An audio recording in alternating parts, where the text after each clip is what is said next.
Your content used to be good, but now you just keep talking shits and insults. Unsubscribe to your channel. Too much negative here. Out of here. Have you even watched this show?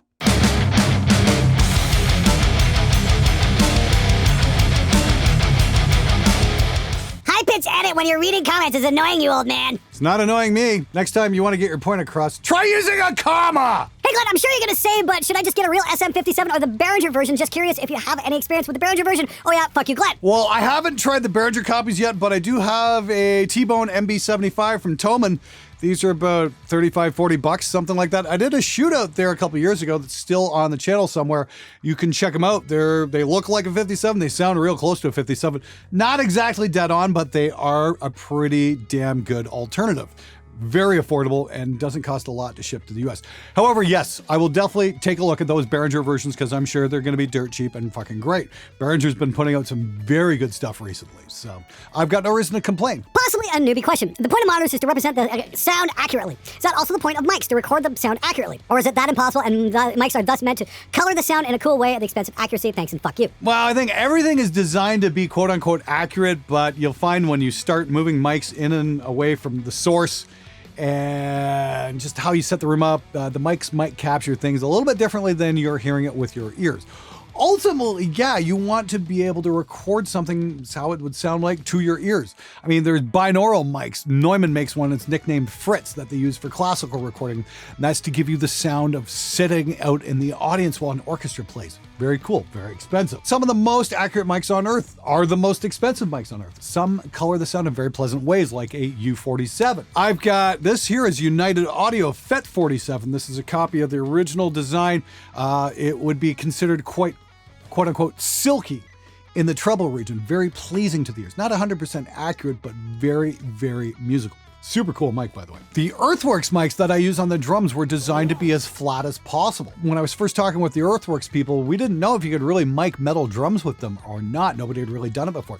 They were much more used towards like jazz end of things where things are meant to be super accurate.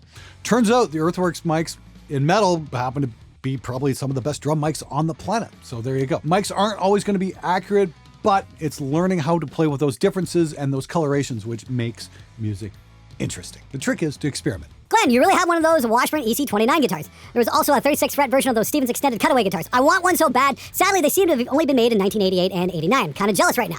By the way, that Solar is badass. And here it is, 31 years old. I've still got it. I got this in October of 1989. So yeah, it's been quite a while. It's a little bit yellow compared to how it used to be. This guitar used to be pure white at one time. It's definitely starting to get a little yellow with age. I really got to do a full episode on this thing at some point. Still a fucking great guitar though. But yeah, fantastic guitar. This has been a good friend over the years, so to speak. Been through thick and thin with this thing. And like I said, yeah, it used to be super cool, super white. Now it's just kind of gotten pretty yellow. I haven't even played this guitar in a couple of years, honestly. It's just kind of sitting there doing its thing. And no, I'm not planning on giving it up anytime soon. The thing I love about this guitar is this kind of represented to me what I could do if I really applied myself, because I worked midnight shift when I was in high school to be able to afford the money for this guitar, because it was a lot back in 1989. And still wouldn't be considered a cheap guitar by any stretch of the imagination. It's almost 100% original. The only thing I changed were the end pins because they broke, the original ones broke, but other than that, yeah. The Floyd's looking a little chewed up. It's a Washburn licensed one. Maybe I'll change it out for a real Floyd at some point, but other than that, yeah, it's all legit, all real. Very cool, and yeah, unfortunately, super rare. I don't know why these guitars didn't take off. They were just phenomenal. Like, the neck was just so great, you know? And yeah, the extended cutaway was really great as well. And it did have a 36 fret option. It was carved for that, so you could reach up here. But honestly, I think I played over the 24th fret maybe 2 or 3 times and wrote music up there that high. But honestly, you really don't need to go that high. It's kind of having an amp that goes to 11. It's pointless, but it's fun to have as well. I've had at least a dozen producers, some with platinum albums, telling me if I don't use Pro Tools, nobody will ever take me seriously. Fuck those guys. I think I tend to agree. You know, that's always been, you know, the quote-unquote conventional wisdom. Oh, you're going to have Pro Tools. You got to have Pro Tools. I've heard that I don't know how many fucking times. I don't use Pro Tools. I know a bunch of guys who use Reaper who do just fine. Hell, you know, when I was using Saw Studio, I was probably the busiest guy in Windsor. I was booked for a year solid when it was quite popular here. So, and yeah, not on Pro Tools. Honestly, the people working in smaller bands in small towns really don't give a shit. All they care about is what's coming out of the speakers. Will it make them sound good? That's the thing that really matters. If you're working with label projects, some labels demand you work with Pro Tools. And then again, you know, these days, who really gives a shit about the labels and what they have to say? They're not doing any good for the bands, that's for sure.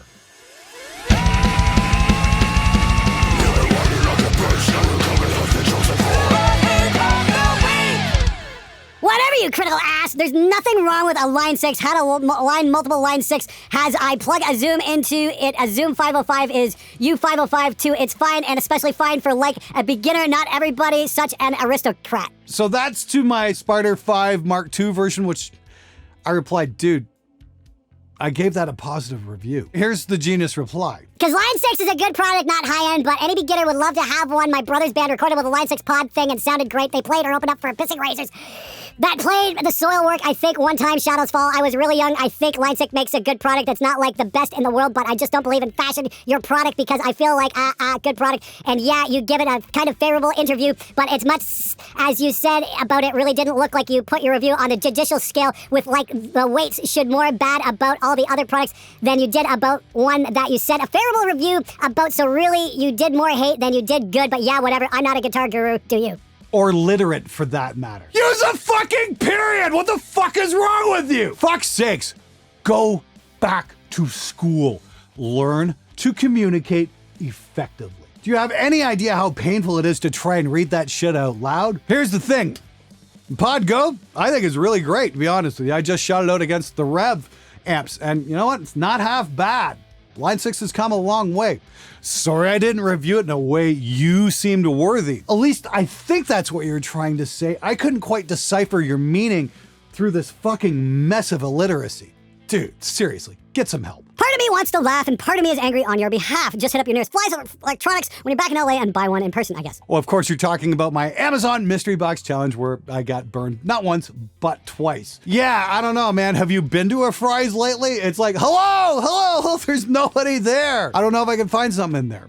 Honestly, I don't know how Fry's is still in business. I can't see them being in business much longer. It's kind of depressing, actually, because I thought it was a really cool store. Hey Glenn, I find a lot of information on acoustically treating a mixing room, but very little on how to treat recording live rooms. What treatment characteristics are you looking for in a recording environment for modern sounding drums, guitars, and vocals, etc.? Cheers from Germany and Fitch Ditch Glenn. Watch my video on build your own bass traps. I actually put those out in my drum room with my amps, and when I put those traps in, suddenly all the bottom end problems I had recording metal guitars vanished. So yeah, build some fucking traps, put them in the corners. There's a good place to start. Secondly, go to the John Sayers Studio Design Forum. I've shouted that out about 1 billion times on this fucking show. And I still go, oh, where do I get information?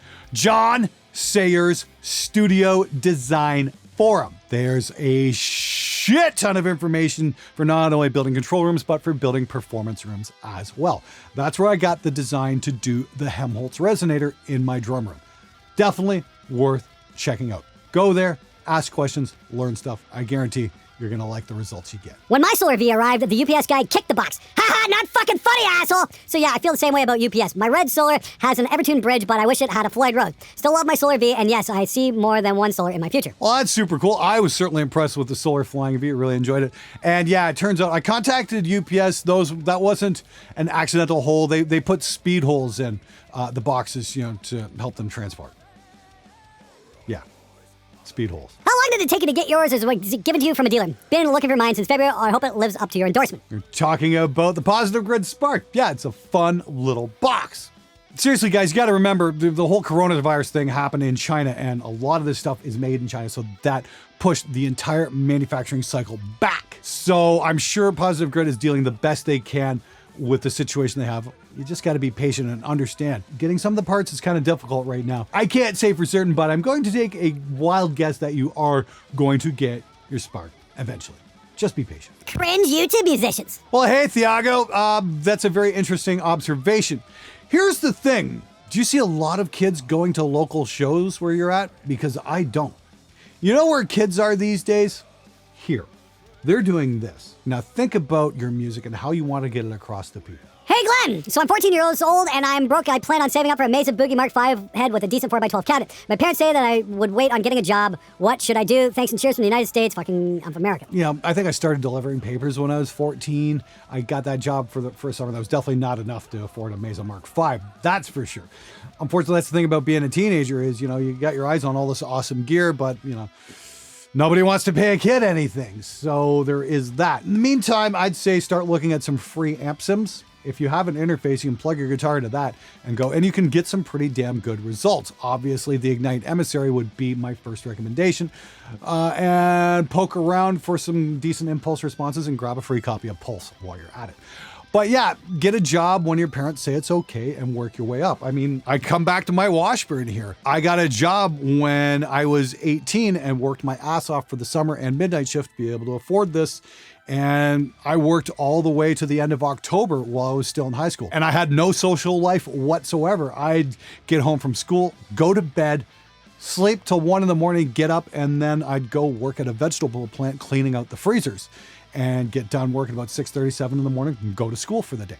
That was my life, but I did it, so I was able to afford this. So it really depends on your commitment and just how far you're willing to go to get what you want. Hey Glenn, do you still record guitars through a shitty Behringer mixer before going into your interface? Is it still a good idea to do so? Well, hey Andre, yes, it's still a very good idea to do so, especially if you're on a limited budget. It's a fantastic solution. Now, that being said, I'm actually doing things a little bit differently these days because Neve threw a 1073 OPX at me.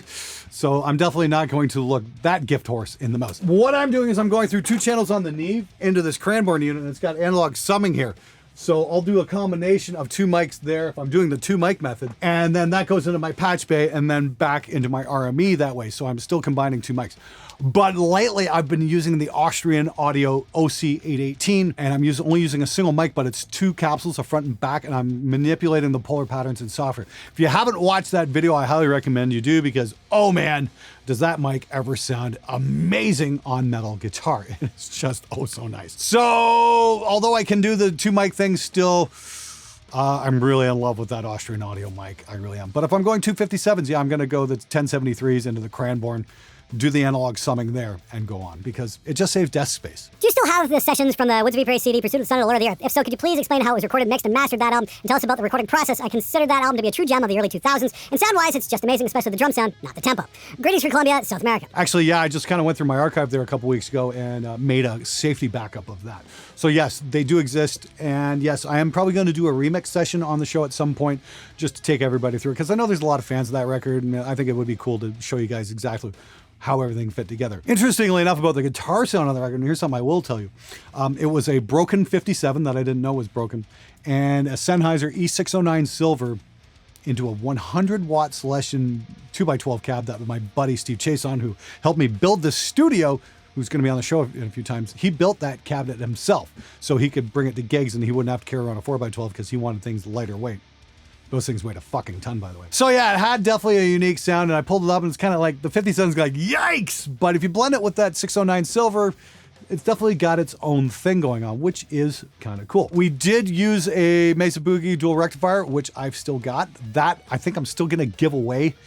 Whenever this show hits 1 million subscribers, I'm going to have a contest for that thing and give it away to one lucky SOB. So we're still a little ways off from that happening, I think. Might be a few years, but yeah, that's still the intention, is to give that amp away at 1 million subs, the Woods of Ypres amp. Did the first 2 Woods albums on that, Pursuit of the Sun and also Against the Seasons. So if you ever want to see that amp or get your hands on it, help me get to 1 million subs. I'd really appreciate it. How the fuck do all the Yak units connect to a computer? Just curious is all. Also, what's the picture behind the amps? Love your show. Thanks a bunch from the UK, and fuck you, Glenn. All the outboard stuff, a lot of it's going to a patch bay, and then that's connected into my RME Fireface, and that goes into the computer. Actually, everything goes to the RME Fireface. Even the Neve and the Cranbourne, they're connected together, and they go through the Cranbourne's light pipe output into the light pipe input on the Fireface UFX. It's really not that complicated once you sit down and draw it out. The trick is you got to have an awesome sound card like an RME Fireface UFX Plus, which has a crap ton of connections. Just makes life so much easier. And as for the picture behind the amps, it's by Derek Hess. It's called 30 Years of Hard Rock and Heavy Metal. It was at the Rock and Roll Hall of Fame. It was an exhibit that was there for a limited time. I actually saw the design on a t-shirt at an Ohio amusement park, and I thought, cool, I'm going to buy that shirt when I go there. When I went there, the shirts were sold out, but they had 100 limited edition prints that were signed by the artist. So that is like literally the only legit piece of art I own. And I've had that since 96 or 97, something like that. So that's pretty cool. And I'm glad I've still got it because it's kind of awesome. Actually, it's kind of a takeoff on the Da Vinci man on the circle thing, except he's doing this, which is pretty fucking cool. Hey Glenn, hope you're having a good summer. I have to ask, what free DAWs can I get? I'm a broke teenager that lives in Puerto Rico that loves alternative rock, punk, and a bit of metal and don't own any gear other than a Fender 15G practices amp and a Squire Strat and oh yeah, fuck you, Glenn. Well, if you're on Mac, you can get GarageBand. That will do the trick.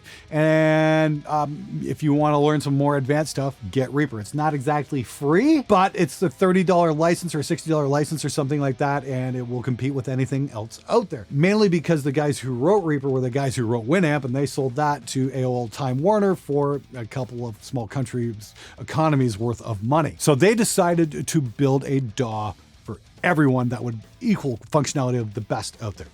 And to this day, they're still doing it, and it's still awesome. So definitely recommend grabbing yourself a copy of that. All right, everybody, that's it for this episode. Thank you so much for watching. Thanks for hitting that fucking subscribe button. And if you don't like the show, hit it anyway. I'll see you next time.